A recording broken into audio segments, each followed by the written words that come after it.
नमस्कार दोस्तों।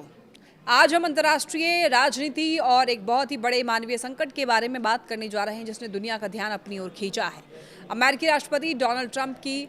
सख्त और आक्रामक रणनीतियों के कारण इस वक्त क्यूबा में हालात बेहद खराब हैं, बेकाबू हो चुके हैं, जिसके बाद क्यूबा की कम्युनिस्ट सरकार ने देश में आधिकारिक तौर पर आपदा की स्थिति घोषित कर दी है और पूरी दुनिया के देशों से मदद की गुहार लगाई है।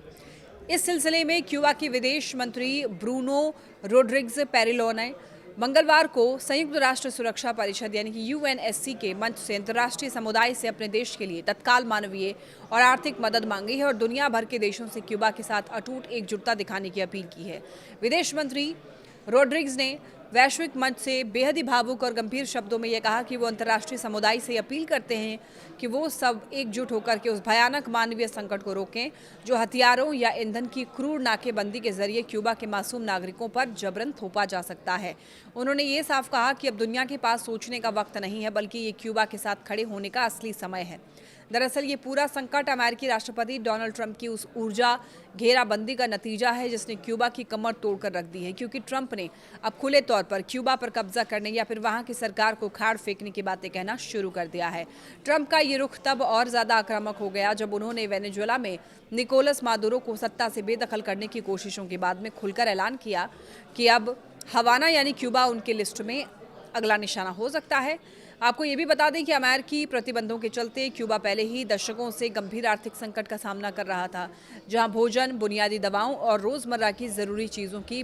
भारी किल्लत बनी हुई है और हालात इतने बुरे हैं कि पूरे देश में कई कई घंटों तक बिजली गुल रहना एक सामान्य बात बन चुकी है। लेकिन ये संकट तब और ज़्यादा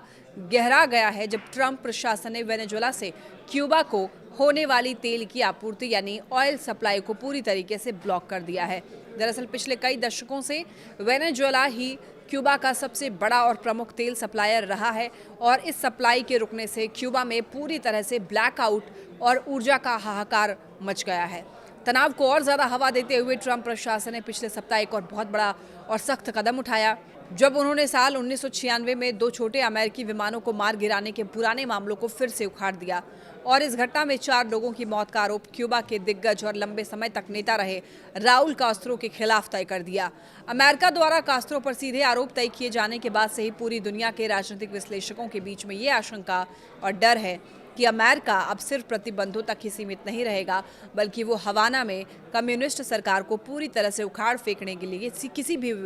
वक्त कोई बड़ा सैन्य कदम या कड़ा एक्शन ले सकता है। तो ऐसे में अब ये देखना बेहद ही अहम होगा कि संयुक्त राष्ट्र और दुनिया के बाकी देश ट्रंप की इस ऊर्जा घेराबंदी के खिलाफ क्यूबा की पुकार पर क्या प्रतिक्रिया देते हैं और क्या ये संकट किसी बड़े वैश्विक टकराव में बदलेगा, ये देखने वाली बात होगी।